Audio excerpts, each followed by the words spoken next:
外面有人一直盯着这儿呢，咱们这戏该怎么演还得怎么演。这件事不要告诉雨瑶。我明白。阿姨，我是真的爱雨瑶。放开，离我女儿远点。吴叔，什么情况？陈浩宇与凌言似乎闹翻了。这在我的意料之中。哼，一个进过数次看守所的人，苏家能看上才怪。我去会会陈浩宇。好，您小心。不是说夏国国术已经没落了，怎么还有这种高手？我来看病。扫这儿，3000。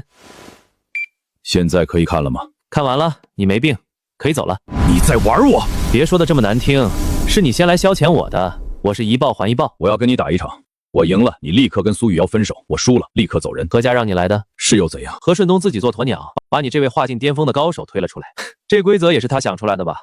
我赢了屁好处没有，输了老婆就没了。换成是你，你会打吗？不会，但你没有其他选择。刘猛你认识吧？比起你，他倒是差了不少。你认识我师弟？他的伤只有我能治。你若是对我动手，他的死活我可就不管了。你不配做个武者，简直是在侮辱你的师门。我是个道士，压根儿不是什么武者。况且我师门就剩下我一根独苗，侮辱就侮辱吧，无所谓。我知道你是圣天剑体中心的总教系，你不跟我打，我就去挑战圣天剑体。尽管去，刘猛也已经在那儿签约了，到时候你可千万别留手。他嘎了，我们还能少支付5万的月薪。真卑鄙！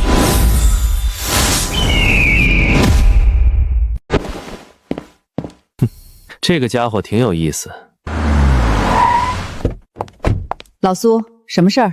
老姨刚刚给我打了个电话，她向上面推荐了我，还提到了杨老。是陈浩宇帮了我们大忙。雨瑶找的那个男朋友，他怎么可能和杨老扯到一块儿？杨老估计知道他和雨瑶的关系，才向老一递了句话。有了老姨的推荐，我的成功率至少高了30%。何家呢？有了老姨的推荐，何家已经无法左右战局。不过雨瑶与何顺东的联姻得妥善解决，毕竟这次是我们理亏。陈浩宇说他有办法处理。什么办法？他没说，不过看上去十分自信。老苏，这个年轻人深不可测，抽时间你跟他见一面吧。好的，我知道了。雨瑶啊，你这到底是找了个什么老公啊？老公，这人就是你说的刘猛吗？他的鹰爪手似乎非常厉害。马马虎虎吧。刘师傅，您的鹰爪手实在是太棒了，若是同台较技，我恐怕连3招都接不住。过奖了。与真正的高手相比，我这功夫差远了。各位兄弟，我隆重向大家介绍一下，这位是刘猛刘师傅，一身鹰爪铁布衫，天下无双。从今天开始，他就是我们圣天剑体中心的教习，大家掌声欢迎。还有件事要宣布，我们很荣幸请到陈浩宇先生出任圣天剑体的总教习。他和远东8级门的比武，你们都见过，这份身手世所罕见。陈老师上台讲2句吧。我要拜你为师，陈老师，我想学拳。您在比武场上的游姿简直帅呆了，去吧。帅呆了，陈老师，您的功夫是天下第一。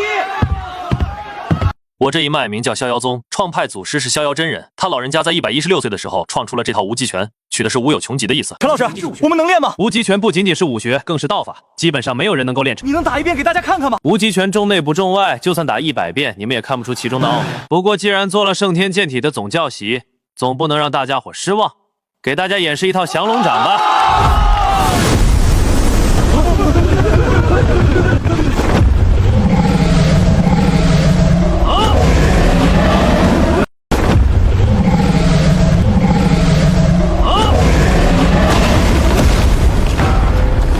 这还是人吗？金刚立柱都能一掌拍断，这得是多大的力量啊！太霸气了！老师的降龙掌刚猛到这个地步，实在是有些触目惊心，很难想象世界上有谁能够击败他。我也这么觉得。陈老师，我能学降龙掌吗？只要人品没问题，谁愿意学我都可以教给他。不过有2个条件。什么条件？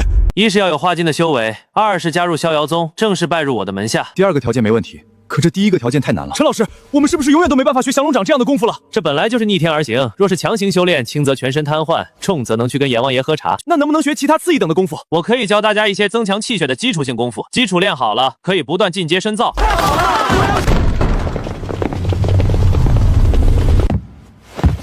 我今天大师兄，好久不见。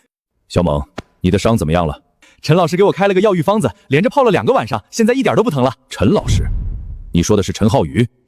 也就是说陈浩宇已经给你治疗了，对吗？对啊，怎么了？没事，你的身体能够没事儿，我很欣慰。就不应该这么快治好你，这下他倒是没什么好顾忌的了。原来是刘师傅的师兄驾到，真是有失远迎。曹关主，我给你介绍一下，这位我叫吴英强，此次是陪何先生过来的。原来如此，我叫曹成，是圣天剑体中心的老板，不知道何少光临，所谓何事？找他。不知道何少光临，所谓何事？咬他！何顺东，你到底有完没完？雨瑶，婚事是两家老爷子定下的，不是你想取消就能取消的。只要你不同意，我不同意，这场婚约自然就会取消。可我同意。你这些年祸害了多少女孩，以为我不知道吗？若是不想让两家关系破裂，劝你主动一些，免得到时候太过难看。什么年代了，怎么还有这种事儿？这下子有好戏看了。打了我们何家的脸，你们苏家会有天大的麻烦。如果苏家需要靠我联姻才能活下去，那早就不存在了。何少，苏小姐已经把话说得再清楚不过了。如果没有其他的事，就请离开，我们要练拳了。我这次过来要挑战你们圣天剑体，知道自己在说什么吗？上午陈浩宇不敢接受吴叔的挑战，没办法，只能来这儿当着所有人的面再次向他挑战。大师兄，你这是在助纣为虐！何家出钱救过我的母亲，我答应要为他们卖命5年。我能感应到陈先生的功夫了得，是我求而不得的好对手。大师兄，别打了，你打不过陈老师的。我已步入化境巅峰，陈先生，当着这么多学员，你不会还想做缩头乌龟吧？吴师傅之所以不跟你比武，不是因为怕了你，而是条件不公平。你想要什么？若是我赢了，我希望何家能够主动取消与我老婆的婚约。做梦！你不相信吴师傅能赢，何必让他来向我挑战呢？雨瑶，他把你当成了赌注，根本不在乎你的感受，你跟着他早晚都会后悔的。你少在这挑拨离间，我相信我老公会赢。你要是敢，就签了对赌协议；要是不敢，就立刻离开，别影响我们练拳。苏小姐说的对，不敢的话就赶紧滚蛋。他们是在用激将法激你签订对赌协议。你有几成把握打赢超宇？1成都没有，连1成把握都没有，那还打个屁！完了，老婆，何顺东没上当。很正常，他是个渣男，又不是傻子。吴英强人品不错，功夫也厉害。如果比武不能了结两家的婚事儿，我想把他弄来做逍遥门。你想用我换吴英强？当然不是，你看着就行了。陈先生，我只是何家一保镖，苏何两家的事情我无法代治。同为习武之人，我只是见猎欣喜，想与您比试一场而已，还请成全。吴师傅，比武可以，必须要有一个彩头。什么彩头？你来砸场子，让我们圣天剑体中心上上下下非常不开心。这样吧，如果你输了，那就离开何家，来做我们这里的教拳师傅。能和大师兄一起工作，真好。要是他肯在这里教拳，再加上深不可测的陈浩宇，圣天绝对变得翻天覆地。除非何家人同意，否则我不能答应。那就没办法了，你们那就滚吧。陈浩宇，如果吴叔赢了，你就会远离雨瑶吗？那不行，顶多1年之内不会和雨瑶领结婚证。你啥意思？老婆，相信我，这场比武我吊打他。好，这场比武我代何家答应了。曹老板，拟定协议吧。我马上拟定对赌协议。老师，吴师傅，两位还有什么异议吗？我没问题。何少，你最好给你父亲打个电话。这点小事儿，我还做不了主。放心，吴师傅，我对你的功夫很有信心。吴师傅，不要放水啊！让我看看传说中的化境巅峰高手到底有多厉害。得罪了。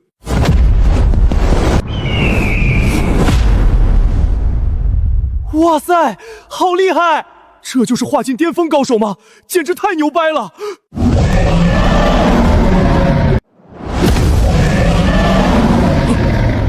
怎么可能？竟然有人能将龙拳练到这种惊天地泣鬼神的地步！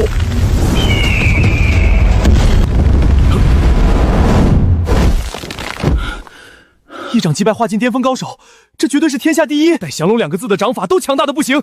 从今天开始，我要努力，争取能学到降龙掌。大师兄，没事吧？陈先生在最后收手了，否则我已经……知不知道他打的是什么功夫？怎么会出现龙吟？降龙掌是1000年前天下第一高手逍遥真人创造的顶级武学之一。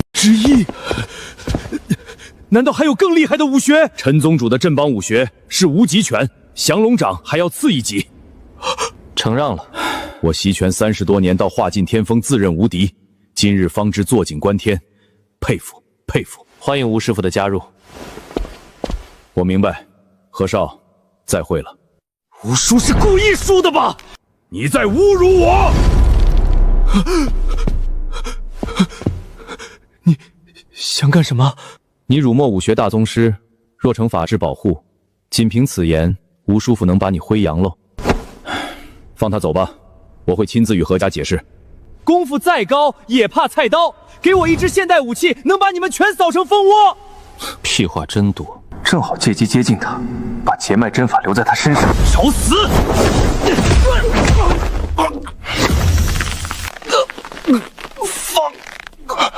放开何少！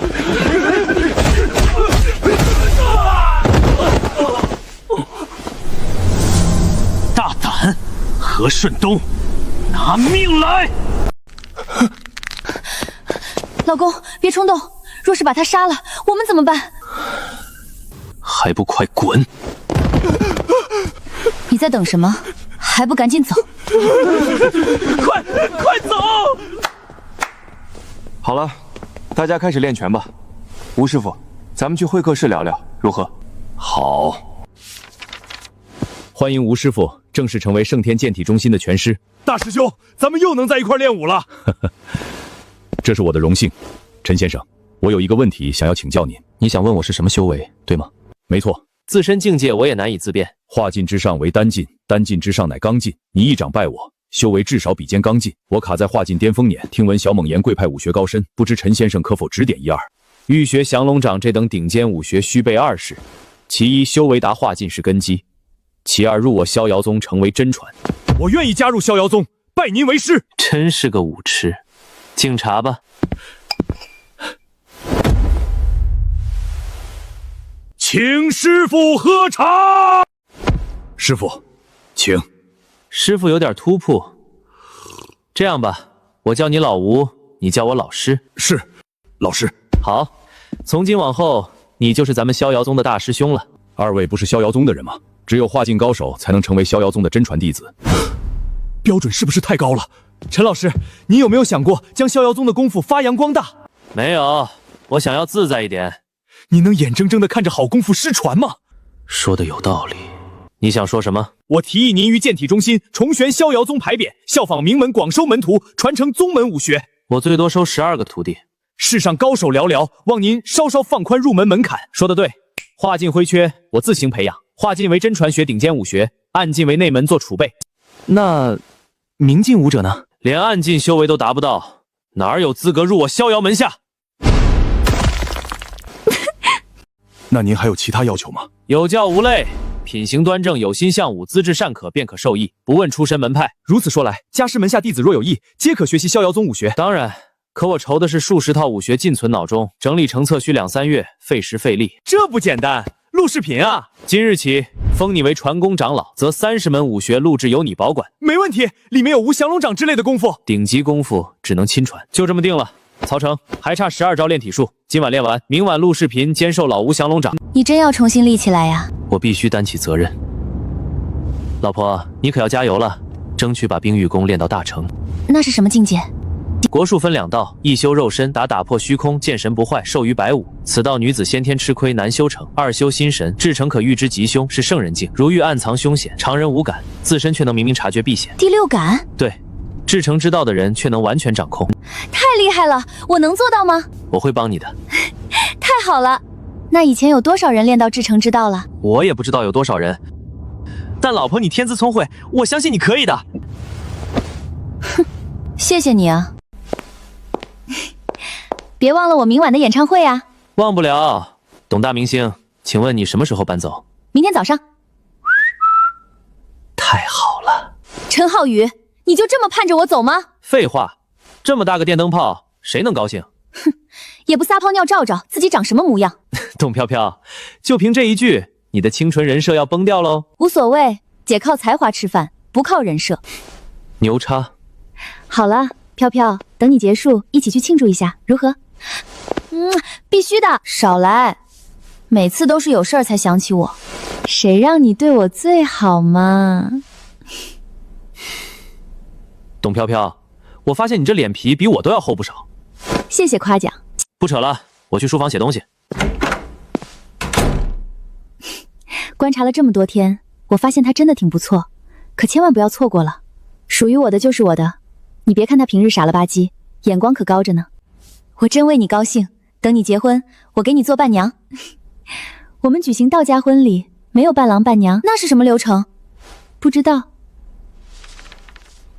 这人的专注劲儿真奇怪，这都没发现我，真是个工作狂。怎么还没睡？看你灯还亮着。不用管我，快去睡吧。我陪你一会儿。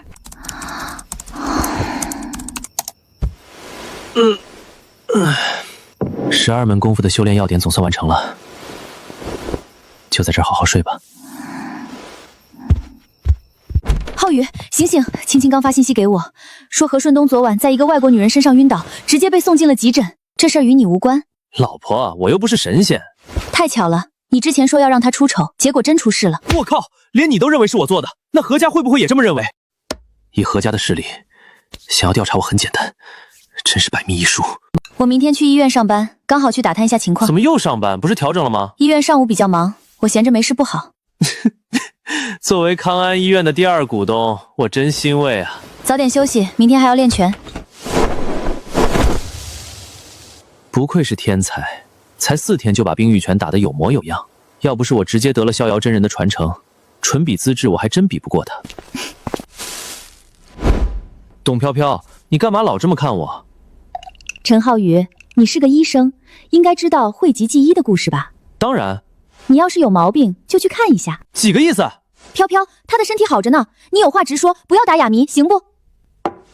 你昨晚是不是在他书房待了一整夜？我睡着了。你在书房，他睡沙发，这是什么情况？你想说什么？这么个大美女陪了你一整夜，结果你自己跑去睡沙发了？陈浩宇，你还真是逊啊！董飘飘，你给我闭嘴！都什么年代了，你们还那么纯情，我也是服了。服药过多导致精神紊乱，极大概率变成植物人。雨瑶，我问过周老师了，这小子就算醒过来也废了。恶有恶报，出现了这样的事情，是不是婚约就无效了？如果还要点脸，他们就得主动解除婚约。嘘。喂，妈。雨瑶，你在康安医院吗？刚到不久。妈，你是不是要问何顺东的情况？对，他怎么样？吃那种药物过多，极有可能成为植物人。方便出来吗？陈浩宇诊所的斜对面有一个巨源咖啡厅，我想跟你聊聊。好，我马上过去。我的婚事应该是有变化了。青青，我需要用一下你的车。赶紧去吧，那真是恭喜你了。妈，出了这样的问题，您是不是有些失落？我为什么要失落？你不是一直都很看好何顺东，想让他成为你的女婿吗？雨瑶，你阅历太浅，在涉及到自己的时候，你得学学陈浩源。你私下见过我老公？看来他并没有告诉你。你们谈什么了？谈什么不重要，重要的是，我们终于有正当的理由取消你与何顺东的联姻了。真的？整个燕都都在谈论这件事，何老更是气得中风，差点没有抢救过来。你爷爷已经放出话了，就算决裂，也不会将你嫁给那个混账。何父携4位御医半小时到康安医院，他若主动退婚，再好不过，执意纠缠便终止2家合作。那我爸怎么办？你爸打电话说，老姨会力挺他，无需担心你爸那边的问题。是爷爷还是他？你觉得呢？他原来有这么大面子。我们都小看他了，就是因为这件事，你爸的晋升也有合适的理由了。雨瑶，这也太巧了吧？你是觉得这都是陈浩宇的计划？如果这不是误打误撞，那陈浩宇这个年轻人就太可怕了。昨晚何顺东找麻烦，被老公羞辱了。他早说过让那混账昏睡2、3月，换届后才唤醒。今天早上他说不可能算准所有的事情，唯独没算到瞎搞。那明白了，他应该是用了术法，目的是拖延婚期，等尘埃落定后，他再用救治何顺中来逼何家取消婚约。现在我们有了理由退婚，他就没必要再这么做了。妈，这些年你们是不是在故意逼我离家出走，目的在于搪塞婚期？想明白了？想明白了。陈浩宇是不是早就看出来了？是，人家可不像某个人被我养大，结果跟仇人一样。这是您自找的。雨瑶，你和陈浩宇发展到哪一步了？有没有做那个事情？我们现在是男女朋友，不是夫妻。你真的打算跟他在一起？是，妈，我非常喜欢他，跟他在一起我很幸福。我和陈浩宇只接触过2次，他给我的感觉可以用2个字来形容：可怕。20多岁却有不下于你爷爷的眼光和城府，表面幽默，骨子里比谁都狂傲霸道。雨瑶，将来婚姻出了问题，受伤的人一定是你。妈，我看你是被他的一番谋划给吓着了吧？您不了解他，他性子败懒，喜欢逍遥自在，费尽心机做这些完全是为了我。妈，您不会反对有用吗？他已成苏阳合作的纽带，就算你想分手，家里都不会同意。我去找他问个清楚，这混蛋，我饶不了他。养了20多年的带白菜就要被人抱走了。老婆，你怎么来了？过来看看你，你这诊所好像不怎么样啊。我这里是3年不开张，开张吃3年。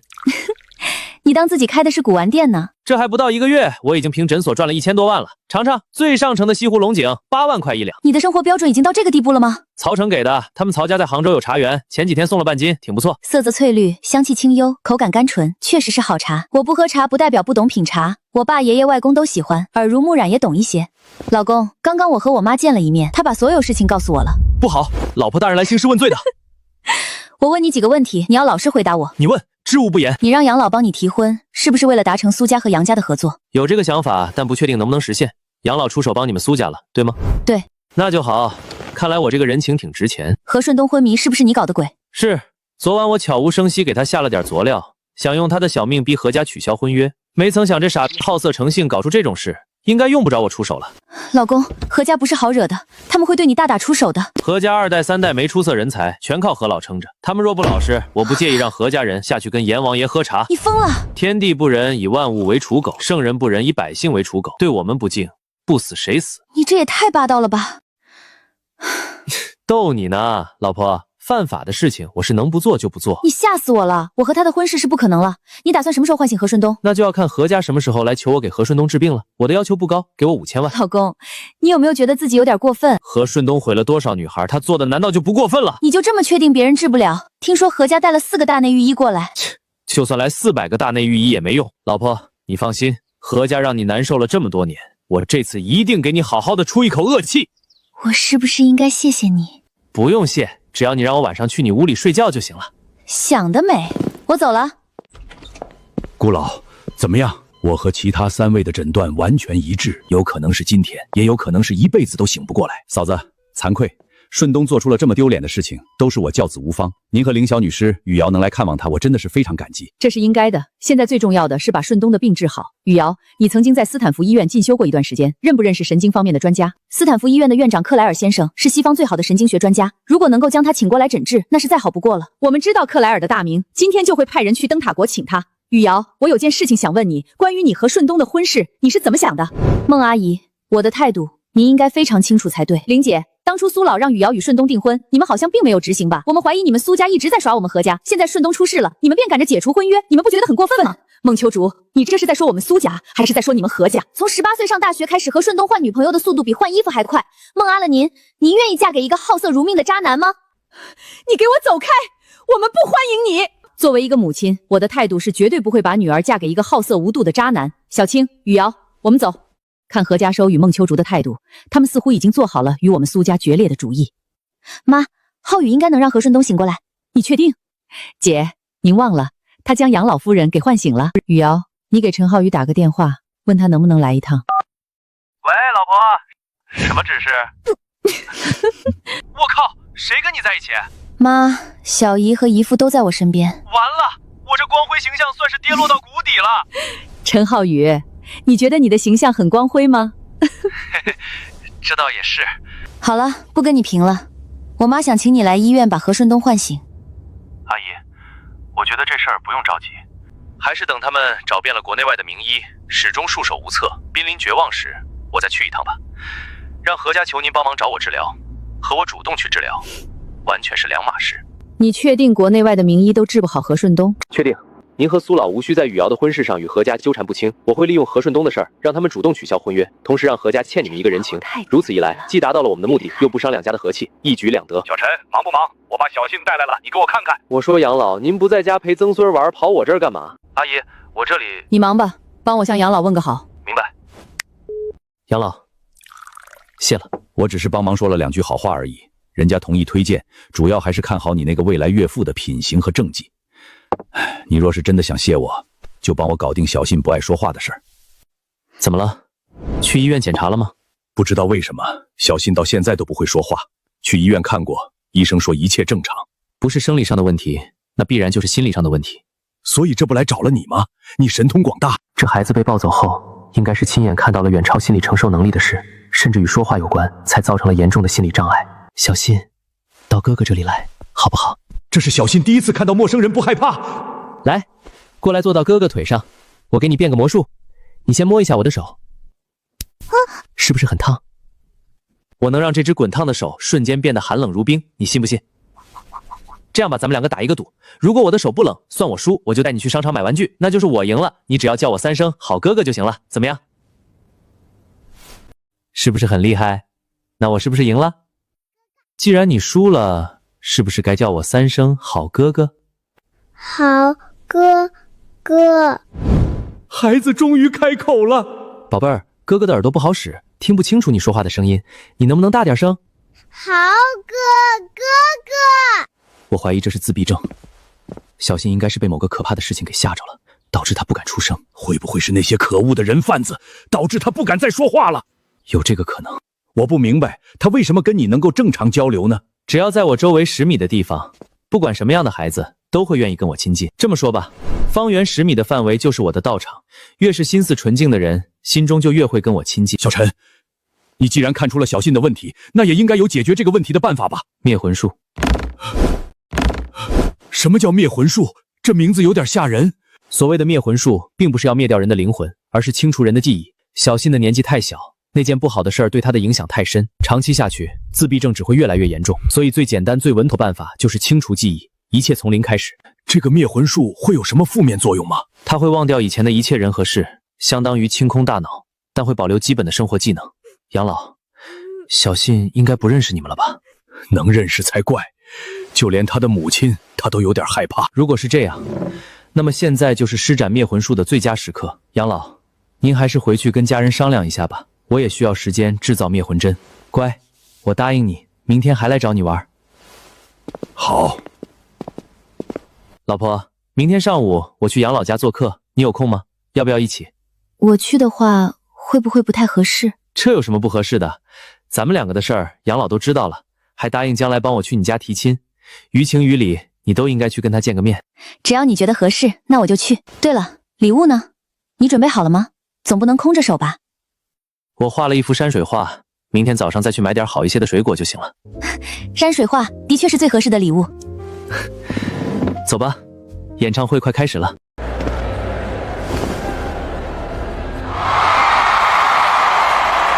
我靠，怎么都来了？这阵容简直是全家总动员啊！老婆，你妈也喜欢看演唱会？我妈和飘飘很熟。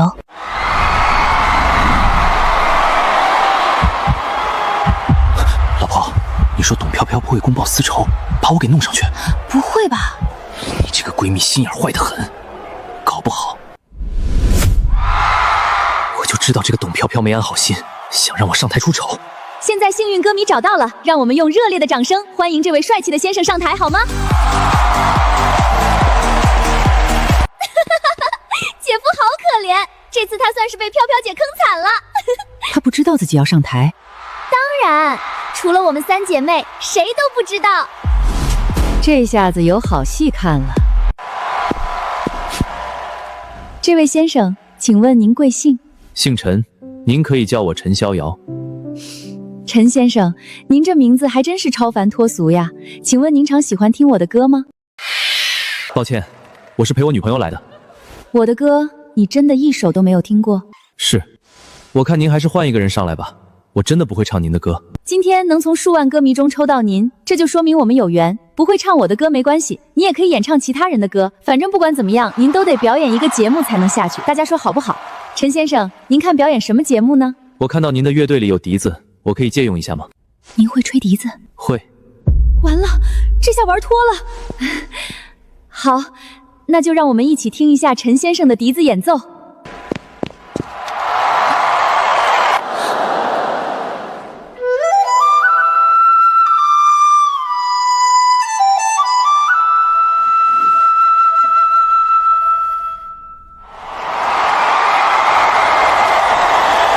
陈先生，这首曲子叫什么名字？我好像从未听过。没名字，您可以随便给起一个。这是你写的？是。你真是太厉害了。一般，世界第3，世界第3。现在我可以下去了吗？不行，各位歌迷朋友们，我需要大家重新介绍一下这位陈逍遥先生。其实他并不是一个普通的歌迷，而是我的姐夫，是我闺蜜的男朋友。我和我的闺蜜本来计划说是想捉弄一下他，没想到他竟然深藏不露，真是让我大吃一惊。姐夫，在数万人面前表演节目，感觉怎么样？我的腿没有发颤，就已经是非常不错了。董飘飘，你们两个可真行。这是你家领导提议的，跟我1毛钱关系都没有。我老婆什么性格我能不知道？别开玩笑了，一定是你想让我出丑，故意搞了这一出。姐夫，你真是太聪明了。我可以下去了吧？当然，刚才我和我姐夫的互动不算，咱们重新抽取幸运观众。我发誓，这次一定是来真的。老公，做这个恶作剧的是我，你会不会生气吧？哼，苏瑶女士，我是真没想到你还有这么腹黑的一面呢。别生气了，我给你道歉还不行吗？你打怎么道歉？怎么都行。好，回家之后我会给你一个道歉的机会。这么说，你还会弹琴？用得着这么惊讶吗？古琴虽然麻烦了一点儿，但学起来并不难。那你还会什么？古琴、笛子、琵琶、箫、二胡、笙鼓、编钟，反正古代的这些乐器，我基本上都会。陈浩宇，你就是个禽兽！一个人学习了近10种古典乐器，确实是够禽兽的。多亏了逍遥真人的传承和天师过目不忘的能耐，这些乐器我早就烂熟于心，只要稍微复习下，绝对能达到宗师级水平。我们去吃烧烤怎么样？飘飘姐，你不知道烧烤是我们女人的天敌吗？搞不好才瘦多少斤肉，偶尔吃一顿没关系的。小然，你说想不想吃吧？想，超级亲你娘呢。不过你的身份特殊，最好去找个可以在包厢里吃烧烤的地方，免得被人拍到。好。好漂亮！我靠，是我看错了吗？那个戴口罩的好像是董飘飘。老板，4个人有包间吗？有6号，菜单在里面，您点完交给我就行了。老板，麻烦快点儿。我靠，陈大师！老刘，我刚进来的时候就看你有些眼熟，可你丫的一直在打游戏，头都没抬，我也没敢认。什么时候出来的？半年前就出来了，我就联合其他狱童友开了这么一个烧烤店，他们找不到工作，我就把他们给弄进店里了。够义气！你这些年干嘛呢？行医还是算命？开了个诊所，行医算命两不耽误。什么时候能忙完？我去找兄弟们喝一杯。等会儿我带他们去6号包间找你。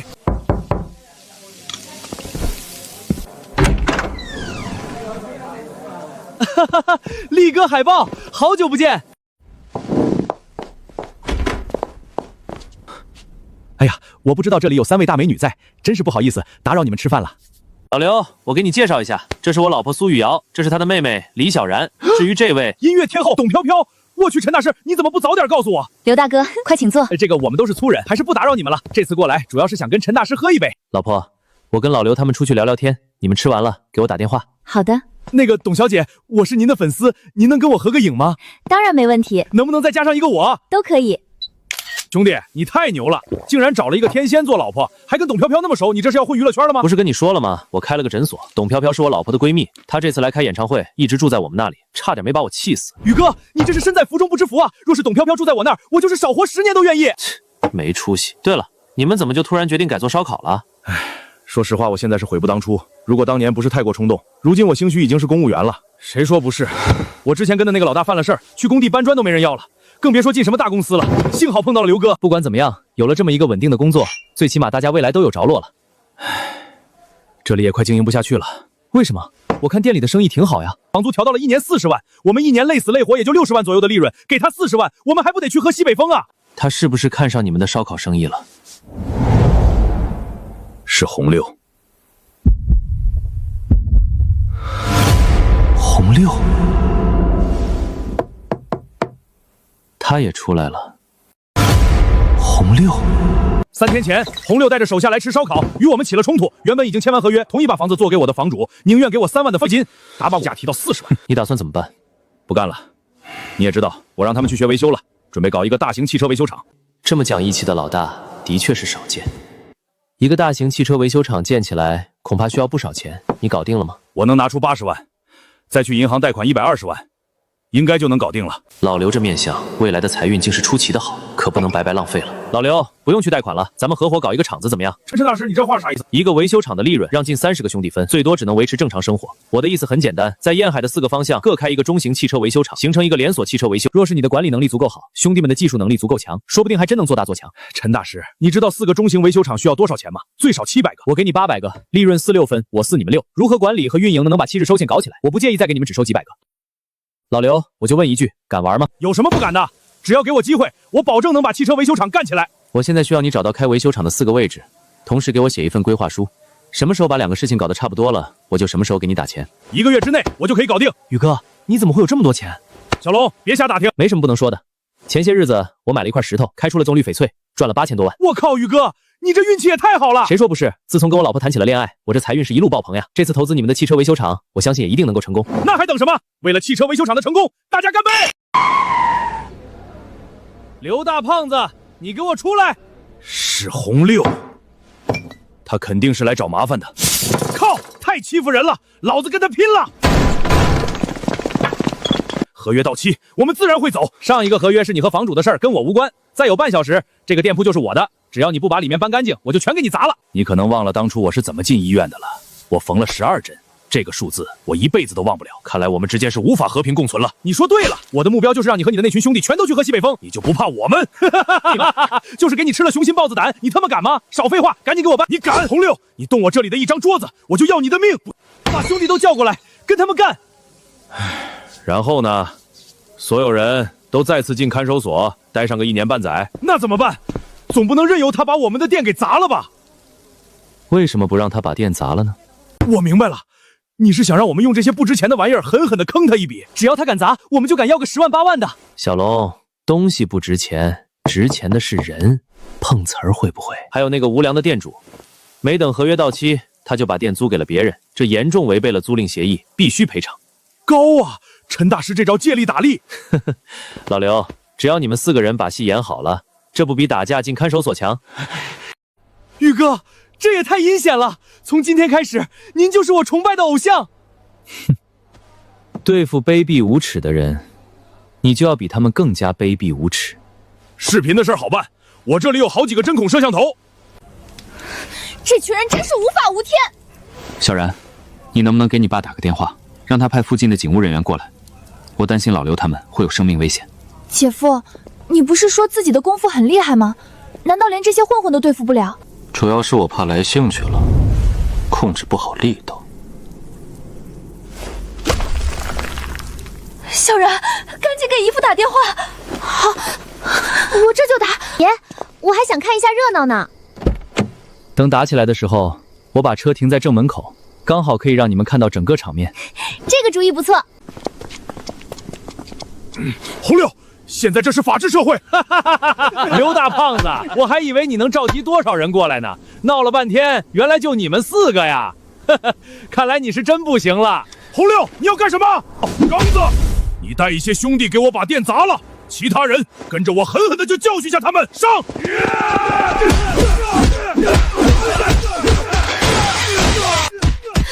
姐夫，你不去帮忙吗？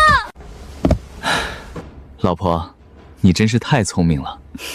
如果我猜的不错，这么损的主意应该是你出的吧？什么叫损？这明明是智慧的体现。姐夫，原来你是在利用我呀！你为什么不帮他们？授人鱼不如授人以渔，我能做的是帮他们找到出路。人可以失去一切，唯独不能失去精气神。只要给他们一个机会。苏婆说的没错，这个陈浩宇还真是个拥有大智慧的人。警察来了，快跑！该我出场了。给我滚！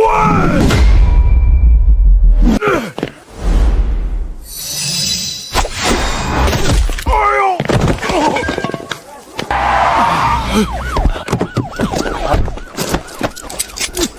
真倒霉！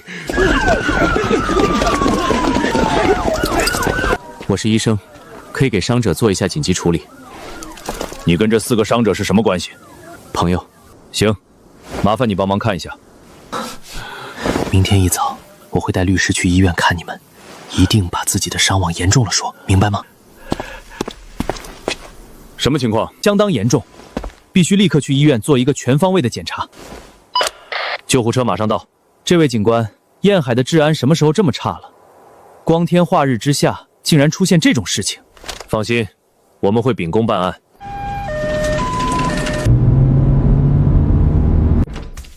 干嘛呢？吓死我了！你和董票票联手打趣我，我还没跟你算账呢。你一个大男人怎么这么小心眼？不过开个玩笑而已。今晚折腾这么久，累了吧？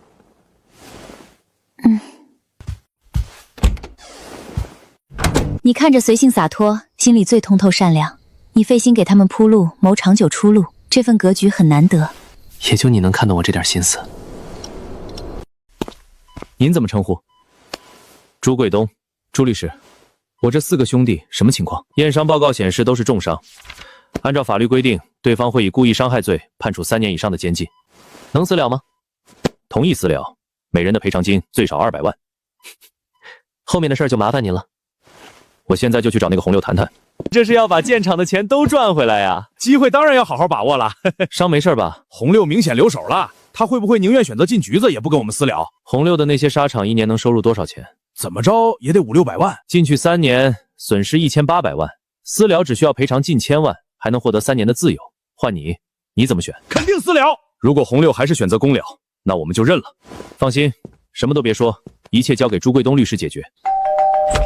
我是小信的父亲杨明宗，杨先生，这是我女朋友苏雨瑶。爷爷，陈先生和苏女士到了。前世做了多少善事，才能得到苏丫头的垂青？主要是我这人长得帅，性格好，气质佳。杨老，我小时候见过您，您还给了我几颗奶糖。一转眼20年了，我也变成了一个老头子。你这是要让我犯错误呀？这幅画可费了好大的功夫呢。谁画的？天下第一书画大师。说的是哪位？远在天边，近在眼前。你画的？当然，画得好，阳刚雄浑，大气豪放，这绝对是大师之作。真没想到你年纪轻轻就有这么好的画功，堪称天才中的天才。论气势，这幅字当为第一。杨老，这幅画您要不要？不要的话，我就送雨琦外公去了。要，你现在的画不值钱，我这不算犯错误。我的字画都只送不卖，最多出现在慈善拍卖会上，不用担心。我有洁癖，不希望自己的书画沾铜臭味。反正我将来肯定不缺钱。陈先生清风明月，令人钦佩。别，书画不卖钱的前提是我不缺钱。真要是穷的吃不上饭，我连自己都卖。小陈，我们决定清除孩子的记忆，什么时候动手？越快越好。就今天上午吧。啊，不需要准备吗？安神针我早就做好了，同意就施行。要多久？不超过5分钟，保证半点副作用都不会有。那就好。好哥哥，我们来玩个游戏好不好？什么游戏？你盯着我的眼睛，10秒钟之内我就能让你睡着，你信不信？不信，我一点都不困。陈先生，麻烦您了。那就走吧，把窗帘拉严，门反锁好。陈先生，听说这是术法界不容的针啊。就像菜刀，放在厨师手里就是做菜的工具，放在匪徒手里就是杀人的利器。小信，你记得我是谁吗？不记得了。那你认识他吗？不认识，但是我感觉跟他很亲。他叫杨明宗，是你爸爸。小信，让爸爸抱抱好不好？那你能给我买好吃的吗？当然能。谢谢爸爸。小信，刚刚你叫我什么？爸爸呀，你不是我爸爸吗？我当然是。你能多叫2声吗？爸爸，爸爸。大家都在外面等着呢，我这就带孩子出去认人。陈先生，大恩不言谢，今后若是遇到难事儿，您尽管找我，我一定全力以赴。杨老都帮我娶到媳妇儿了，这点事儿不算什么。小信，好好认一下，这是曾爷爷和曾奶奶。曾爷爷、曾奶奶好。这是奶奶。奶奶好。这是妈妈。爸爸，我要妈妈抱。我的小信终于开口说话了，我的孩子回来了。哎呀，翡翠手镯太贵重，我们肯定不能要。老太太，您若是真的想要谢我，就把杨老珍藏的好茶送我点儿，我保证不会跟您客气。前几天刚好有人送来了半斤碧螺春，我都给你包上。老太婆，你多少给我留点啊！留什么留？整天就知道坐在那里喝茶，也不知道帮忙干点活。陈先生，接下来我们需要为小信做些什么？现在的小信就像是一张白纸，如何塑造他的脾气性格是你们要考虑的问题，其他的就没什么特别了。明白了，谢谢陈先生。妈，您怎么来了？这可真是太巧了。杨老，我这次专程过来是真心感谢您出手相助，帮了我们苏家极大的忙。这么说，事情顺利办妥了？办妥了，1周后官方就会正式公示结果。审批速度这么快，足以说明上级领导十分认可小苏的工作能力与处事担当。我不过是为国建才，顺水推舟罢了。就算没有我从中周旋，凭小陈的能力，也能帮苏家化解难题，稳住局面。杨老，您可别给我戴高帽，我实在担不起这份夸赞。杨老这番话意在何为？难道建里这次晋升真正的幕后助力是陈浩宇？你不必过谦，区何家的刁难根本难不住你。对了，听说何顺东突发意外入院，这件事当真和你毫无关联？何顺东落得如今下场，纯属自身行事不端，咎由自取，和我没有半点关系。以你的本事，应该有办法调理治好他吧？不好说，他的情况和老太太完全不同，长期作息紊乱，透支身体，伤及神经根本，问题根深蒂固，调理难度极大。若是你能出手治好何顺东，化解2家矛盾，对你自己都是莫大的好处。何家如今对我成见极深，根本不会接受我出手诊治，这件事只能暂且搁置。被晚辈错事气到中风卧床，因果循环，便是自取其咎。立身不正，其家不严，家族游资水落也是必然。在修身立家、教子育人这方面，何老确实该多向您取经学习。你这小倒是很会拍马屁。我只是实话实说而已。我略懂官人识人之道。今日初见宗明兄，观其气度沉稳，前程明朗，近期必有晋升喜讯。那你看来，宗明未来能走到什么位置？大概率会出任第12把手，担起一方重任。小陈，我问你，倘若由你主政一方，统筹市级经济发展，你会优先选择富庶之地，还是发展薄弱的地区？分年岁而定。若是年近半百，阅历沉稳，我会选择富庶地势，稳扎稳打，守住经济基本盘，深耕民生时事，稳步提升百姓幸福感。那若是正值20-30岁，年富力强呢？自然是择奸而行，扎根基层。心怀理想的从业者，当有开拓实干、破局攻坚的魄力；心怀抱负的年轻人，若是畏惧困难、规避难题，不敢啃硬骨头，不肯破困局，便永远无法真正成长、担当重任，难成一番事业。说慎言，这番话说得太过刚直，万一触怒养老，反倒弄巧成拙，这下糟了。好，说得好，你我二人当真是英雄所见略同。陈先生，我与爷爷想法完全一致，乱世显风骨，困境见担当。甘愿主动担责，无功即退。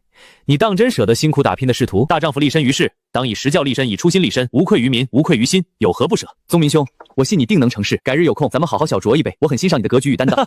明知我爷爷有心试探，你依旧直言本心，坦荡敢言，这份真性情，我也极为欣赏。小玲，中午就留在寒舍用餐吧。雨瑶和小陈也在，没有外人，不必拘束。那就多谢杨老打扰了。不过是添一双碗筷的小事，有你坐镇在此，某人也不敢肆意耍赖，漫天要价。奶奶早已应允赠我茶，您该兑现的承诺可不能少。你这小子还真想把我的珍藏一扫而空。那碧螺春是200年老茶树所产，全年产量不过20-30斤，我全年也仅分得半斤，极为难得。这样，我送你1两。你爷爷也太惜茶小气了，我爷爷视茶如宝，能舍得送你1两，已是天大的情面，连我都难得品尝。行，1两就1两。不过今日登门，总得让我们尝尝老爷子的手艺。您亲自泡一壶，若是味道一般，我还真不稀罕。你呀，真是得了便宜还卖乖。洪六，进去吧。你的律师已沟通好探视和解事宜，时间有限，抓紧和受害人协商赔偿，达成谅解。狮子大开口，私了赔偿高达1000万，几乎掏空我全部积蓄。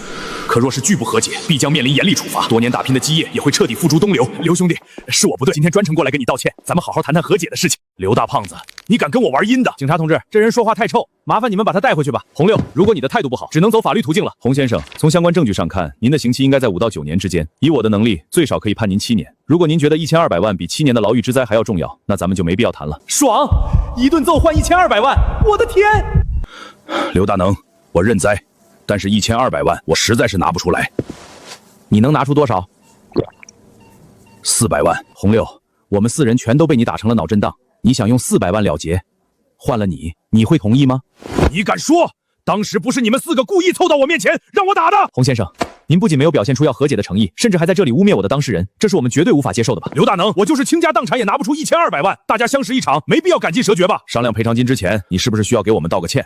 毕竟是你把我们给打进了医院。士可杀不可辱，道歉对你来说就是侮辱。洪六，你是不是脑子有问题？我之前就跟你说过，现在是法治社会，你若是敢砸我的店，那就是在与法律为敌。态度有了，下面可以商讨一下赔偿金的问题了。1100万，这是我们的底线；500万是我的底线，再多我宁愿坐牢。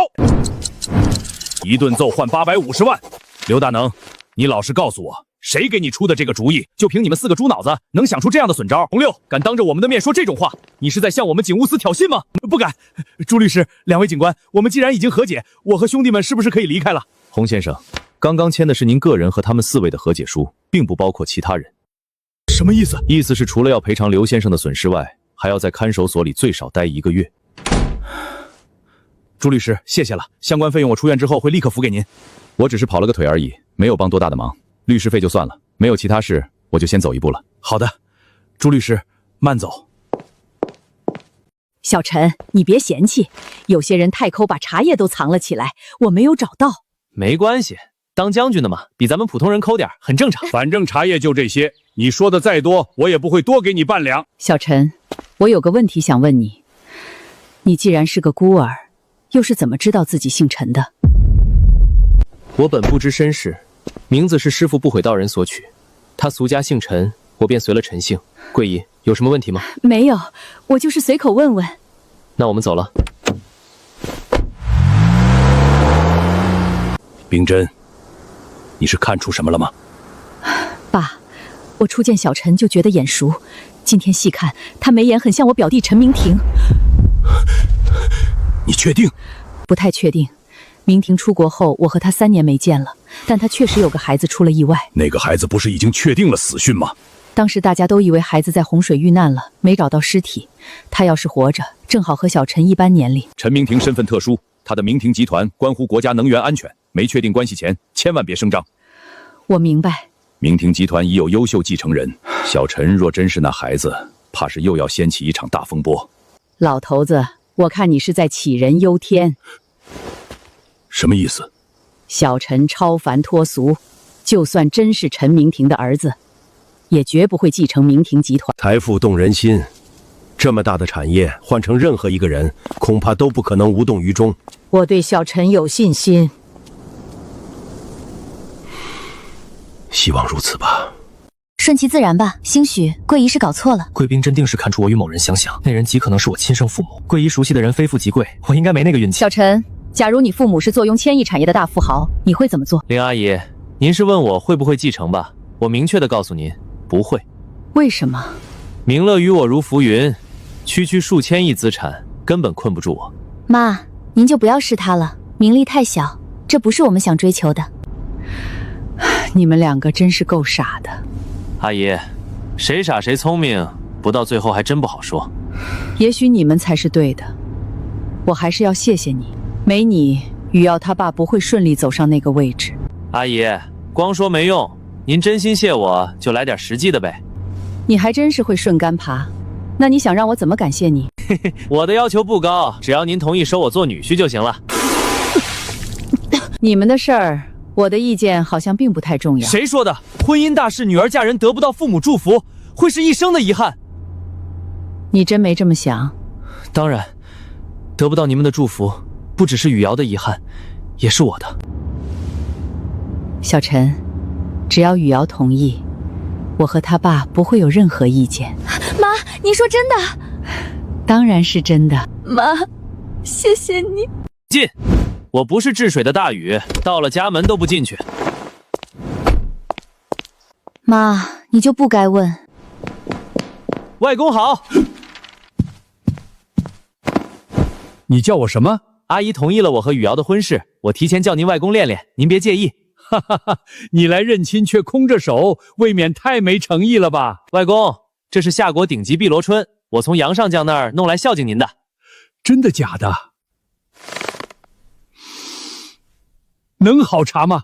能不好吗？爸，还没喝就被老太太分1两，心疼坏了。外公，你应该感受到我的诚意了吧？感受到了，但想让我认你这个外孙女婿，得先跟我下盘围棋。外公，您确定要跟我下围棋？怎么？不会？不是，我在想赢您多少子才不丢您面子。小陈，你这牛皮吹的未免也太大了。别说赢3子，你能跟他下平就算很厉害了。我学棋以来从没遇过对手。哦，那你之前打败过多少对手？外公，您误会了，我是说学棋以来从没跟人下过，自然没遇过对手。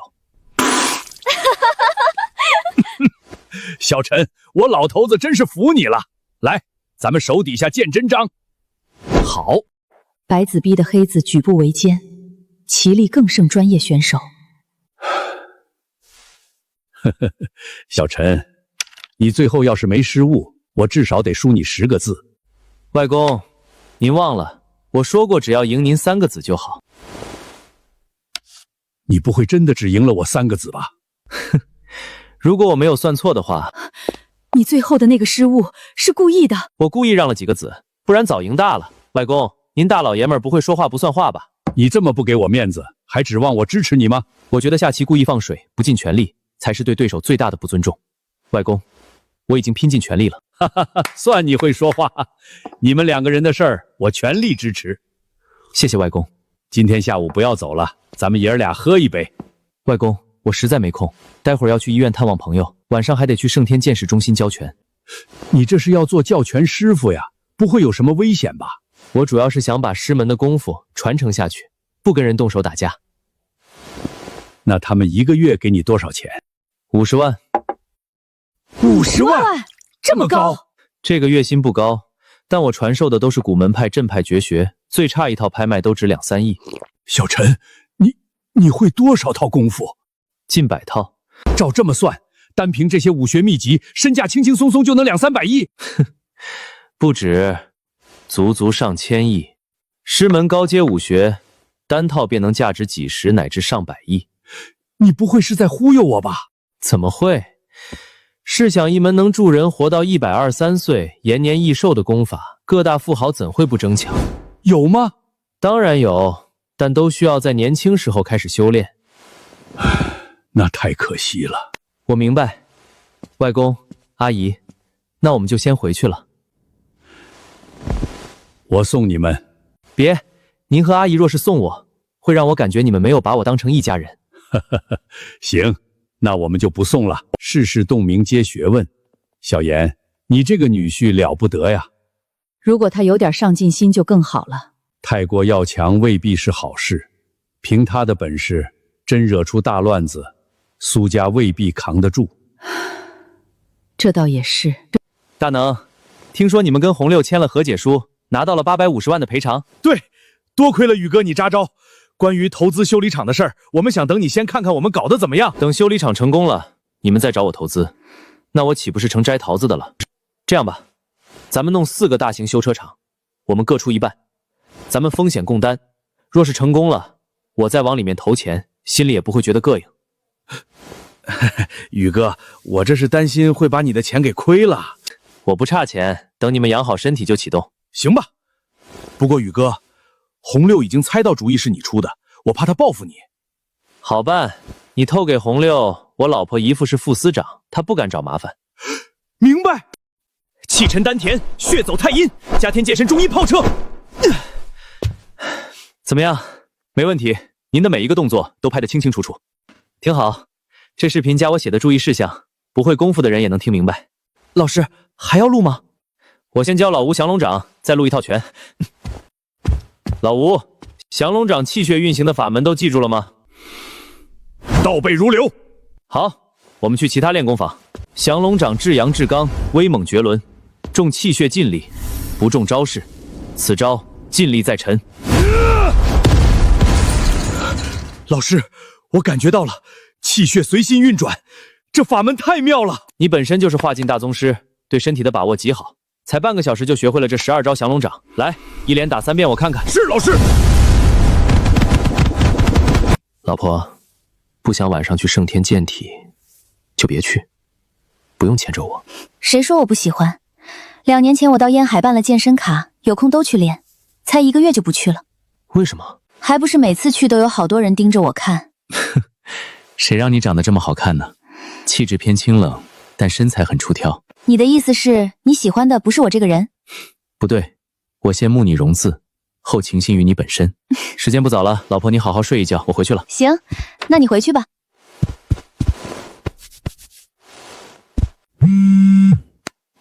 喂，您哪位？兄弟，我是张楠，你的诊所被人给砸了，你赶紧过来吧。诊所被砸？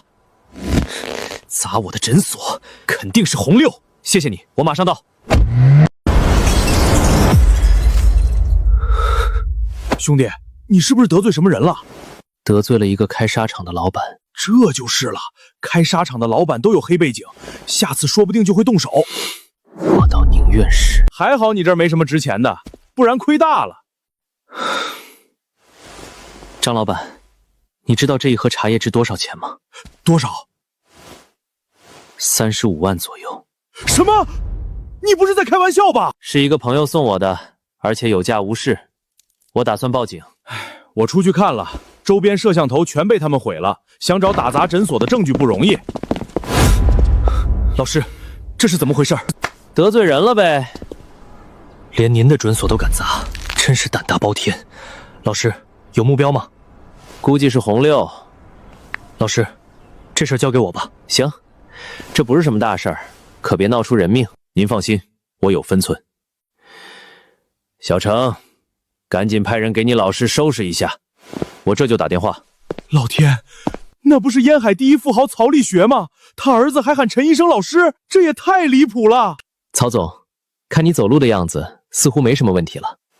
我这老寒腿白天不太要紧，但晚上还是有点疼。是寒气没清干净，之前备好的用不了了，我得去趟玉店买块和田玉重做。陈医生，您需要多长时间？应该用不到1个小时，您可以在车上等一下。要不要我派车跟您一起过去？不用，我很快回来。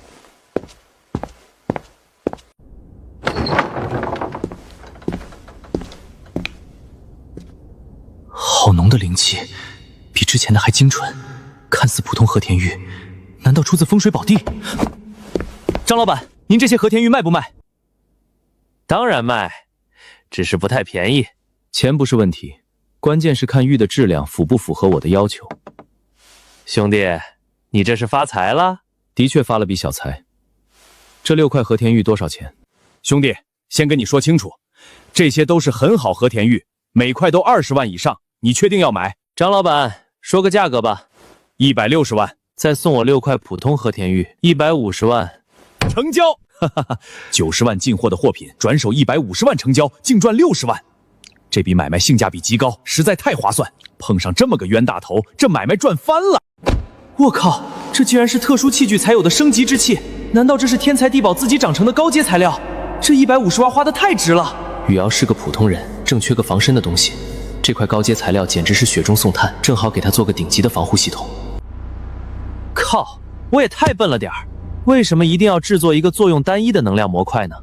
我完全可以在上面设计一个小型的复合结构系统，主功能负责正面输出，辅助模块负责防护，这样整体会更安全、更稳定。驱寒装置搞定。老师，我想请人给您的诊所重新设计一下，您觉得怎么样？那感情好，不过我这里是中医，最好多一些古风。您放心，等他们的设计图出来，您看谁的合适，咱们就用谁的。那就麻烦你了。对了，你爸呢？去商场买菜了，一会儿就回来。他一个燕海第一富豪亲自去商场买菜？我爸的厨艺非常好，在没有瘫痪之前，经常自己买菜下厨。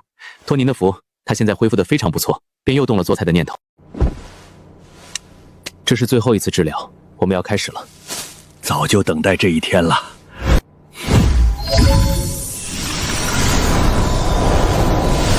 老师，我记得上次驱寒装置好像失去威能，断成了2节，为什么这次会完好无损？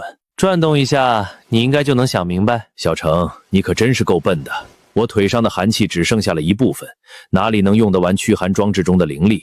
我确实够笨的。老师，这次治疗结束，我爸的腿是不是就彻底恢复正常了？还需要泡药浴吗？药浴不用泡了，以后应该不会再疼了。一是加强锻炼，没事的时候多走走多逛逛；二是严禁用冷水泡脚，注意腿部的保暖，千万不要为了风度连秋裤都不穿。陈医生，听小程说您想买一套平顶别墅区的别墅，对吗？对，平顶别墅区的空气好，环境优美，是个风水宝地。上次过去的时候我就喜欢上了那里。曹总，我是不是没有资格买那里的别墅？怎么会？您能驾临平顶山，那是让我们整个别墅区蓬荜生辉啊！我的意思是，您可以和苏小姐去看看，喜欢哪一套，我送给您。曹总的好意我心领了，但这个礼太重，我受不起，也不敢收。再说，您之前已经支付给我高昂的治疗费用了，若是再加一套价值不菲的别墅，那我真的是受之与愧了。陈医生，送您别墅是感谢治腿，也是拜师礼。先别急，等他练到化劲再说。化劲？我师傅练一辈子都没到暗劲巅峰。你师傅是你师傅，你是你。你最大的问题是根骨差，只能后天改。我教你的道家练体术，除了能让你迅速进入暗劲之外，还有另外一个作用，那就是改变你的根格。只要按部就班的练个7、8年，你的底子就能夯实。7、8年？老师，7、8年之后我都37、8岁了，难道就没有加快修炼速度的办法吗？有，只要是300年以上的野山参，加上蛇胆、虎骨以及其他一些珍贵中药，泡一坛龙虎酒，足以改变你的根骨。老师，这些东西我会全力去寻找。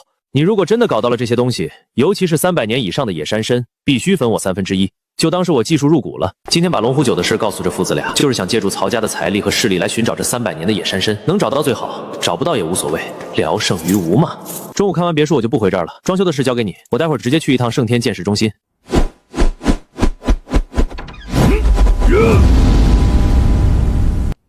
老师，你觉得我练得怎么样？登堂入室。老师，我能感觉到降龙掌带给我的进步。过段时间你可能就感觉不到了。我明白，等会儿我可能需要去一趟康安医院探望何顺东。应该的，你最好不要把拜我为师的事情告诉何家魂，要不然他非得劈头盖脸骂你一顿不可。何家红对我有恩，但就何顺东做的那些事情，我都想宰了他。你把找何顺东报仇的人怎么样了？没怎么样，我让他们答应在我做何顺东保镖期间不要找他报仇，然后就把他们放走了。你做得很对，时候不早了，你赶紧去吧。老吴，作为顺东的保镖，你不仅没有好好保护他，还跟陈浩宇那个混蛋搅和到了一起，你对得起我们何家吗？我们需要一个解释。何顺东没有告诉你们吗？你打定主意要离开何家了？是，何先生，我一个堂堂武学大宗师给您的儿子做了4年的保镖，期间救过他3次性命，已经是对得起你们的恩情了。我希望咱们能够好聚好散。你救过顺东3次，我们怎么不知道？孟女士，这些年你儿子做了多少恶事，强了多少女孩，你应该很清楚吧？若非我在他身边，他就是有10条命也被人给宰了。他们人呢？放了。你为什么要放掉他们？功夫练到我这个境界，只要周围有杀气，我就能立刻感应到，所以每次我都会在他们出手前制止。他们既然没有做出杀害何顺东的行动，那我有什么权利不放他们走？你故意的。是，他们不应该死，应该死的人是他。如果不是你们当年对我有恩，像他这种无恶不作的混账东西，我怎么可能容许他活到现在？你要干什么？我一生最后悔的事情就是用了你们何家的钱，欠了你们何家的人情，让我成为了何顺东胡作非为的帮凶。何先生、孟女士，我最后给你们一个提醒，想要杀何顺东的人有很多，你们好自为之。我们真是瞎了眼，帮了这么一个混蛋。老吴一向高傲，从不说假话，求你告诉我，顺东是不是真的做了很多畜生不如的事情？老公，你这话是什么意思？你没有听到吗？想杀顺东的人很多，这个很多到底是多少？我不是很清楚。我这就让人去查，必须把有可能找顺东报仇的人全部罗列出来，否则后果不堪设想。好。12条，他竟然敢无法无天到这个地步！别说那些受害人了，就是我自己，现在都忍不住想要为民除害。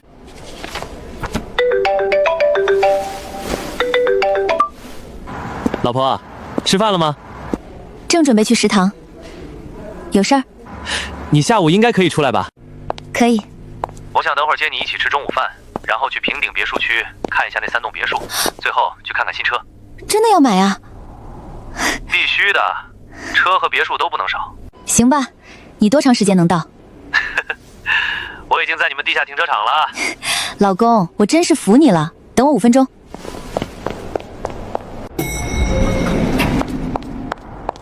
4分46秒，老婆，你这时间观念真是不错。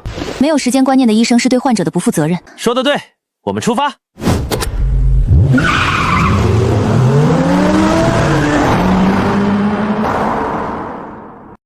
曹成，你安排个人过来带我们去看一圈就行了，用得着亲自上阵吗？你这是准备给我们当售楼员吗？算是吧，不过我不太会讲解，最多是带你们过去瞧瞧，反正都是毛坯房，也没什么好介绍的。你这售楼员明显不合格呀，您就将就着点吧。坐谁的车？坐它怎么样？咱们先逛上一圈，看看整个小区的环境，然后再去看那3套别墅。停一下。老师，怎么了？这里住着谁来着？夏华通讯公司的总裁任庆一老爷子。老公，出什么问题了吗？他的家里有脏东西，估计是得罪了什么人。老公，在这个事情上，你应该不会袖手旁观吧？我都不认识人家，你让我怎么办？曹成，任老爷子从来都是深居简出，几乎不参加任何活动。我爸跟他顶多就是点头之交。那怎么办？不着急，贸然去跟人家说你家里有脏东西，换成谁都会觉得你有神经病。咱们还是先去看房子吧，以后再说。平顶指数区剩下的3套别墅分别是14号、24号和34号，全都带着4，4与死谐音，有些不吉利，所以大家都不愿意买。罗阳怎么回事？为什么是个他愿意买4号别墅？罗阳说他的幸运事物是4。8年前，光明网络公司成立，剪裁的时间就是月4日4点44分。这个罗阳挺有个性的。走，咱们去看看这带着4的别墅。这是34号别墅，占地面积736平，相比其他别墅面积要小了不少，价格也低了不少，7亿5千万。这是24号别墅，占地面积1000米，价格10亿6千万。老婆，你想要哪一套？34号。因为便宜？这只是一个因素，更重要的是面积相对小一些，打扫起来方便。我不喜欢让外人进家里清理卫生。行，曹成，我们就要34号了。那就这么定了。稍后我会让人把设计图和效果图发到你们的邮箱里。喂，什么事儿？行，知道了。老师，您猜的没错，的确是红六的手下做的，查出来了。忘记告诉你了，我的诊所被红六的人给砸了。老师，您不打算教训他一顿吗？没这个必要。等我的诊所重新装好了，你把费用清单给我留下。所谓解铃还须系铃人，这笔钱就由他来付吧。老婆，你想要一辆什么样的车？我还是那句话，车子的外观不重要，重要的是安全性能。老婆，那就买一辆库里南吧。他们2个根本不是一个档次上的车，能放在一起比吗？在面对生命危险的时候，劫匪会管你驾驶的什么车吗？老婆，听我的。好吧，反正不是我出钱。雨瑶，我们又见面了。厉先生，雨瑶这个名字不是你能叫的，听明白了吗？我和雨瑶是同学，那就叫苏同学或是苏女士，再不行陈叫夫人。好了，老公，我们去看车吧。原来姨父查到的消息都是属实的，他早已不再行医，一直依附格尔斯珠宝公司的女总裁生活。You stood by in total silence and ignored everyone just now. Isn't that incredibly rude? 老婆，这位女士刚刚说的话我没太听懂，你明白她的意思？还以为是什么有见识的人，没想到连基础外语都听不懂，与你沟通实在让我觉得很无趣。这位女士，还请你懂得入乡随俗，在我们国家汉语是通用交流语言，来到这里理应尊重本土沟通习惯。倘若你自认高人一等，大可不必来到烟海发展，请收起你的傲慢姿态，不必处处摆出优越感。你清楚自己在和谁说话吗？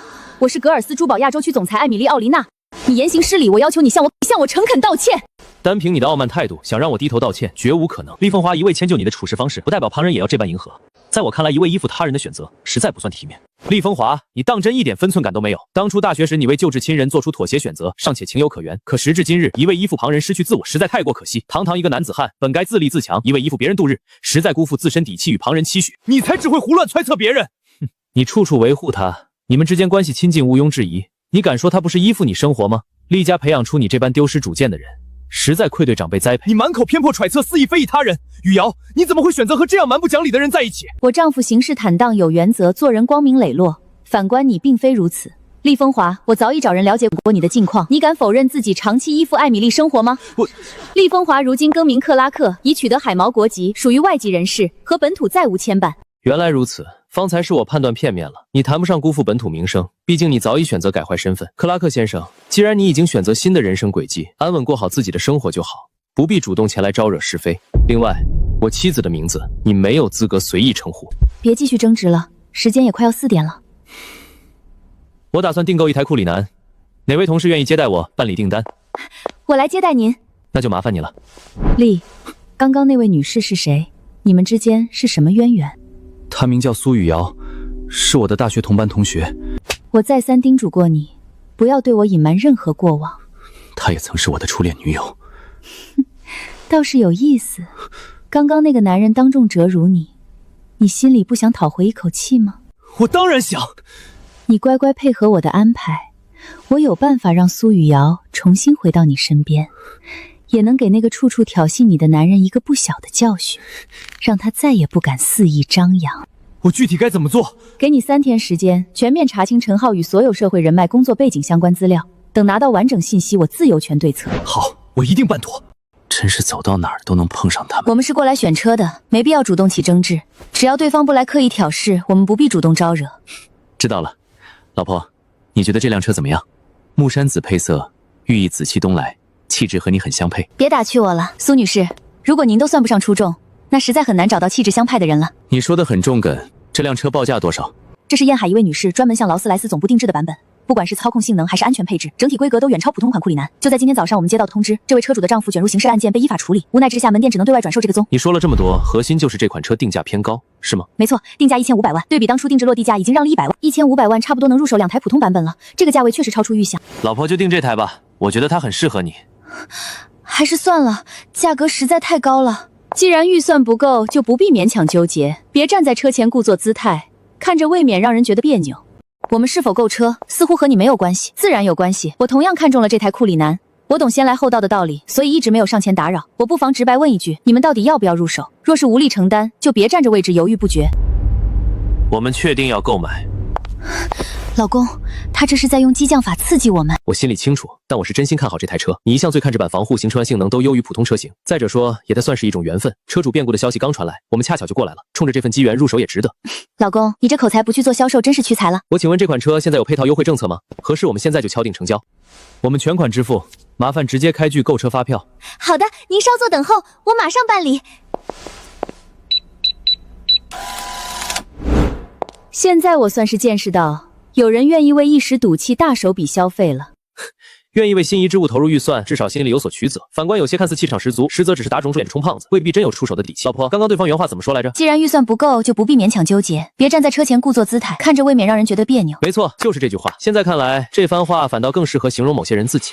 陈浩宇，你口口声声说买车送给雨瑶，怎么车辆登记写的是你自己的名字？和二位无关。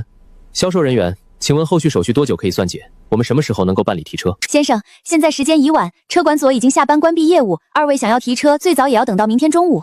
行，那我们明天中午再来办理提车。老婆，不想继续在这里面对他们，我们先走。好。在这件先天灵宝和田玉上刻制术法阵，绝不能受到外界任何干扰。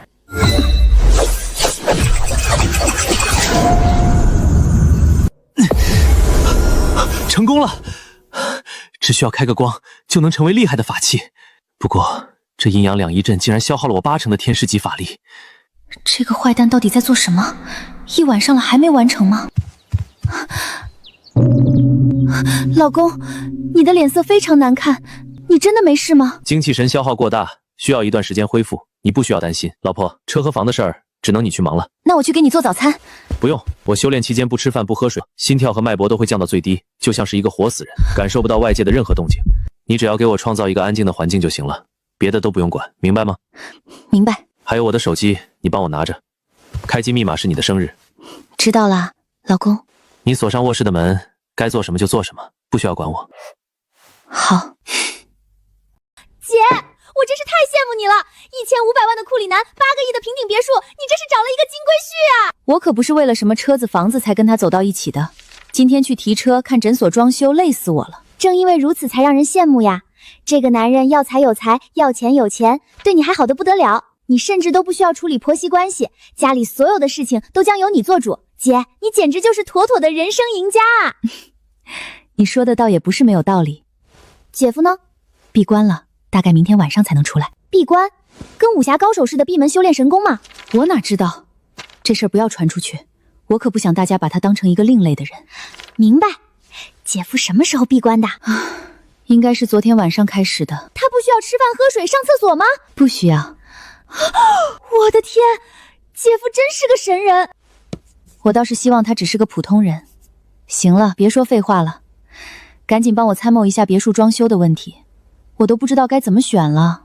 设计师的修改很专业，我完全同意。好嘞，那我立刻安排最好的装修团队进驻别墅，马上开工。老公，你总算醒了。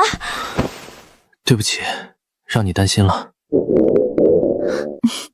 只要你没事就好。老公，饿不饿？都快饿得前胸贴屁股了。我去给你做饭。不用，我叫个外卖就好。行吧，外卖能快点儿。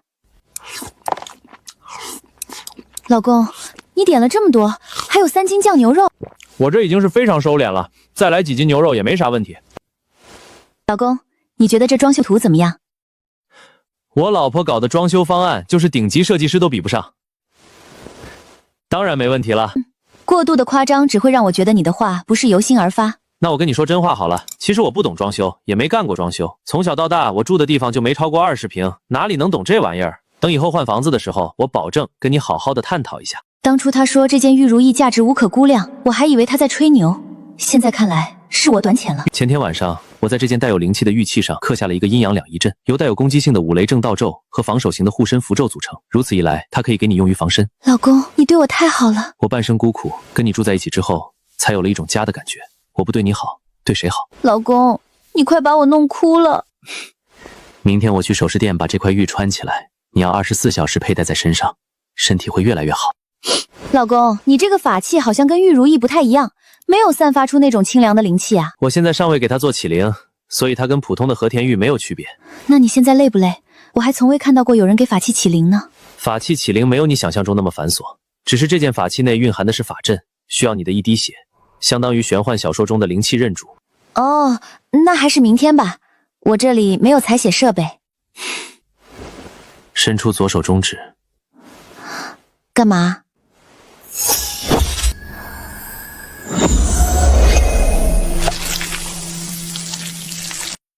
好清凉，一股清凉舒爽的气息传过来了，手臂、脖子蔓延到了四肢，精神大振。从今天开始，你就是他唯一的主人，也只有感受到你的气息，他才能发挥自己应有的作用。如果你这辈子没有任何意外发生，他就能护你一生。好厉害！老婆，我去练拳了，你就别去了，好好休息。回来我给你带早餐。陈浩宇，我要跟你事先说清楚，没有我的允许，不能在我洗澡的时候闯进浴室。没问题。昨天晚上你太累了，多吃点鸡蛋补一补。你真是个大坏蛋！老婆，你知道吗？刚开始跟你接触的时候，你高冷的就像是一个不食人间烟火的仙女，拒人于千里之外。等跟你熟悉了以后，我发现在你那高冷的外表下，有着小女孩般的纯真和可爱。去你的！雨瑶，半小时前，烟海高速发生了重大车祸，死伤100多人，我得赶紧去了。不要着急，多吃点东西补充体力。我将和田玉弄好之后给你送去，有他的灵气辅助，哪怕是高强度的工作，你也能支撑得下来。老公，有你真好。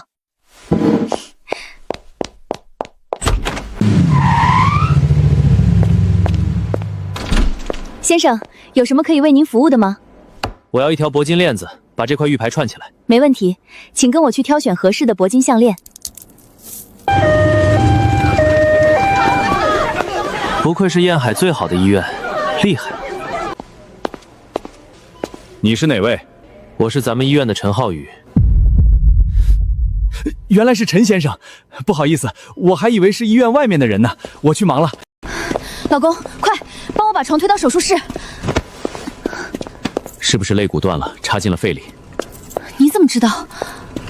脸色惨白，休克，呼吸困难，胸口起伏剧烈，偶尔咳血，很明显是肺部出了问题。这位苏大夫的男朋友好厉害，竟然可以在不依靠医疗设备的前提下，准确说出病人的问题。2根肋骨分别插入了1个肺叶，一深一浅，非常的危险，必须立刻做手术。你小心点儿。放心吧，老公，我这里没事，你回去吧。你们这是忙完了？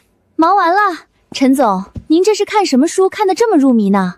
哎呀，你这是真的要做大生意啊，竟然学起英语了。不会吧？怎么不会？雨瑶，可以啊！你是用了什么方法把男朋友调教的这么上进呀？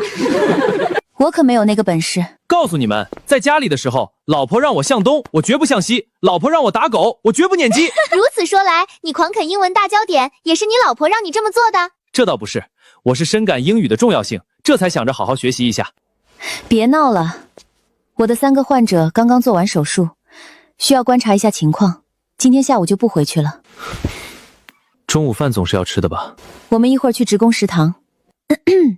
陈总，雨瑶早就吃够职工食堂了，你要是心疼媳妇儿，就给她点几个外卖呗。再顺便给大家点几个，对吗？明白了。今天中午我请咱们内科所有的医生吃饭。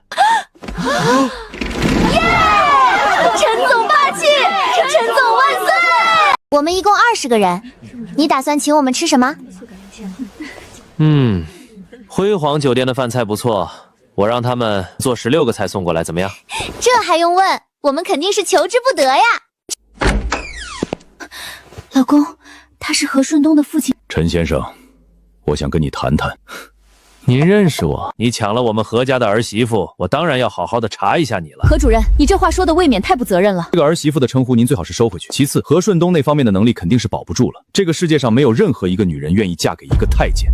陈浩轩，你知道自己在说什么吗？何先生，千万不要挑战我的耐心。跟我玩，你们何家玩不起，何顺东更玩不起。我的话你听清楚了吗？我们说笑的陈浩渊只是表象，这才是他真实的样子。陈浩宇，你太嚣张了！你儿子现在成了植物人，我想问一下，你儿子醒过来了吗？你什么意思？何先生，您既然调查过我，难道不知道我曾经唤醒过杨老太太？你愿意帮忙？3个条件。哪3个条件？你确定要在这儿听？去会议室吧。陈先生，这里没有别人，你老实告诉我，顺东的昏迷是不是你造成的？何先生，我可没这个本事。顺东晚上跟你起了冲突，4个小时后就彻底陷入了昏迷。我在雨瑶外公家里见到你儿子的第一眼，就看出他不行了。我说这些话的目的是为了让你儿子在林老和林阿姨面前出丑，明知自己行房事需要依靠药物，还是死活不肯去医院。书上说极度的坦诚就是无坚不摧，你今天算是把这句话演活了。何先生，我和雨瑶彼此相爱，唯一的障碍就是你儿子，现在他成了全燕都的笑柄。第一，你要说服我未来丈母娘，让她亲口请我给你儿子治病。确实没意思，这个条件我答应了。第二，你回到燕都后要代表何家亲自去苏家退婚，并向苏老道歉。可以。第三，我穷得很，你们要给我5000万治疗费。你想钱想疯了，我们家哪来这么多钱？可以，但你能保证一定可以治好我儿子吗？等吃完中午饭，我会去他的病房看一下。若是没有把握，所有的条件取消。好，我在病房等你。老公，你是不是不想让何家神知道我妈同意咱们的事儿了？第3条是我刻意加的，何家神给钱最好，不给必会求你母亲，给足你妈面子。她一出面我就应允，让她欠我5000万人情，日后不好拦我们成婚。老公，我感觉在你面前我就像是个傻子。傻妞有傻福，现在快给你妈打个电话，说明一下情况，这可是解决苏何两家矛盾的好机会。喂，妈，对，是这样的。哎呀，这事儿真是多亏浩宇。我去和顺东的病房看看。我也去。不用，我一个人去就行。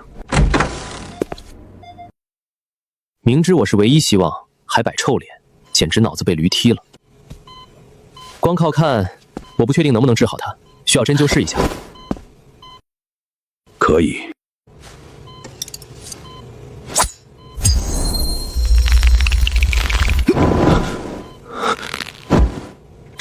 你竟然只扎了3针，他就坐起来了。你儿子是不是把那种药当饭吃了？神经系统都差点崩掉。能治吗？能，但需要时间。我刚施的叫火龙针，能刺激神经系统。他对针法有反应，说明还有救。要没反应，那就没希望了。这会伤到他吗？你这是侮辱中医！中医治本，西医只治局部，才会有副作用。那你需要多久？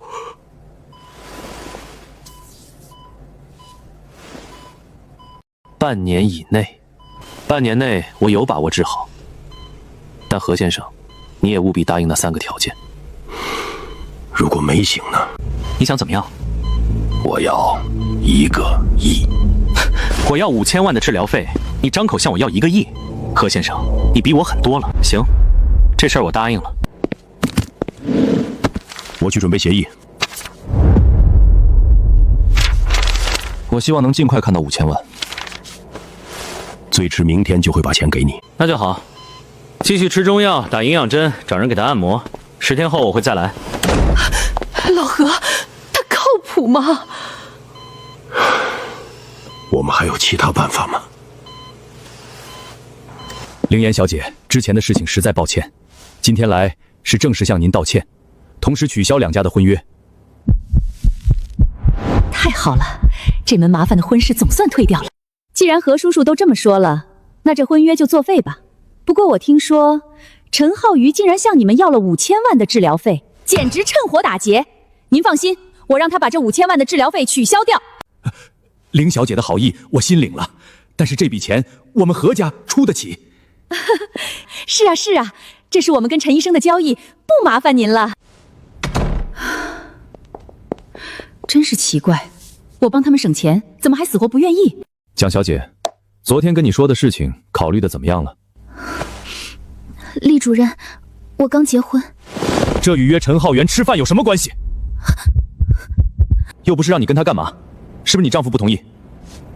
不是，只是我不想伤害宇哥。你还爱他？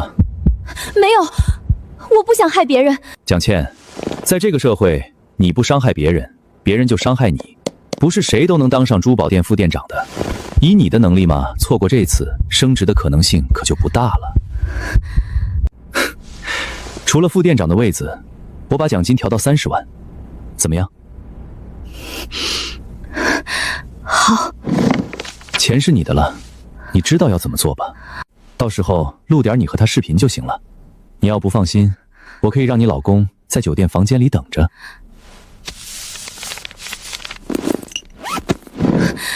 好，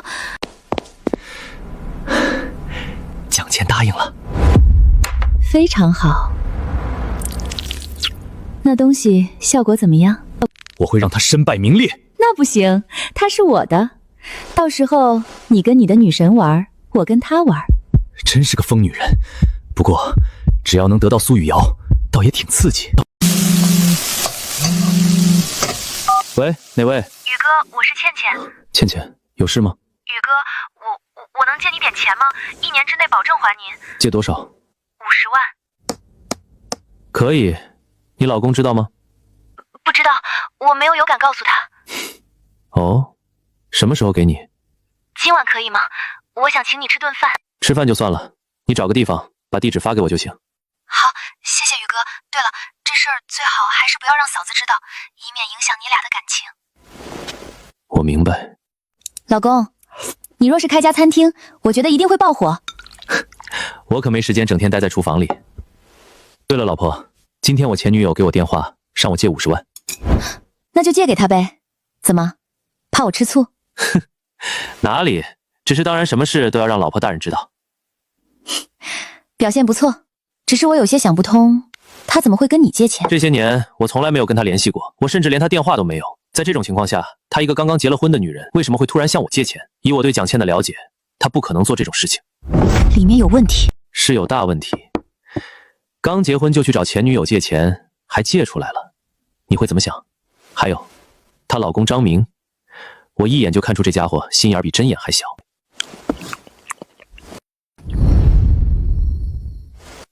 你打算怎么做？当然是要去见一面了。只要让我看蒋倩一眼，我就能确定她到底有没有害我的心思。我陪你。你在车里等我就好，最多10分钟我就出来。你把手机保持在通话状态，我想听听你们说些什么。怎么还不放心你老公我？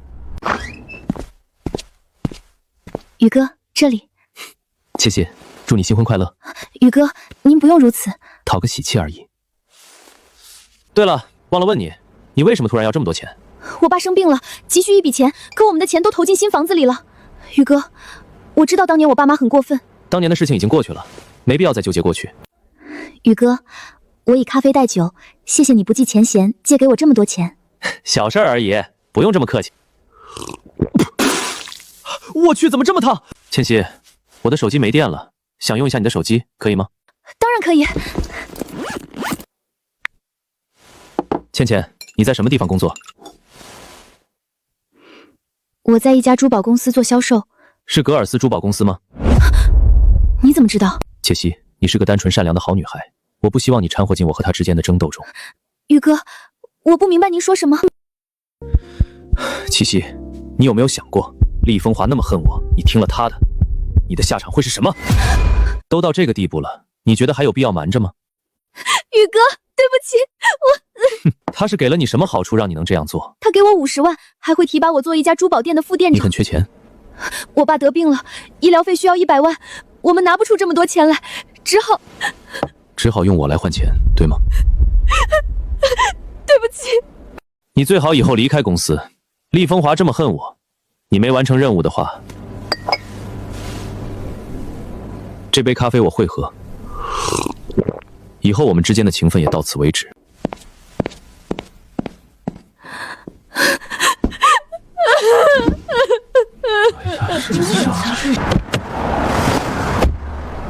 你疯了，知道有问题还喝？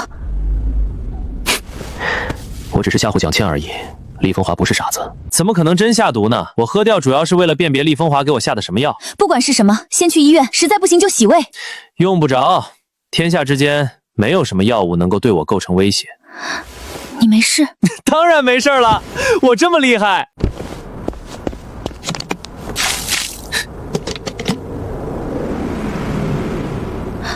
你干嘛？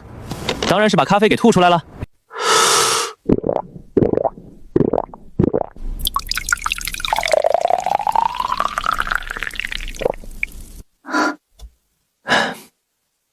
搞定。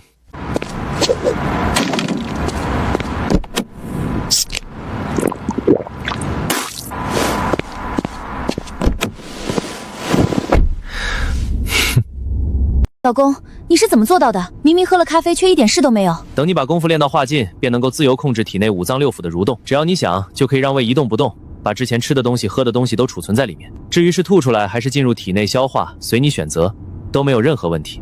原来如此，厉风华太可恶了。老公，我们不能这么简单的放过他。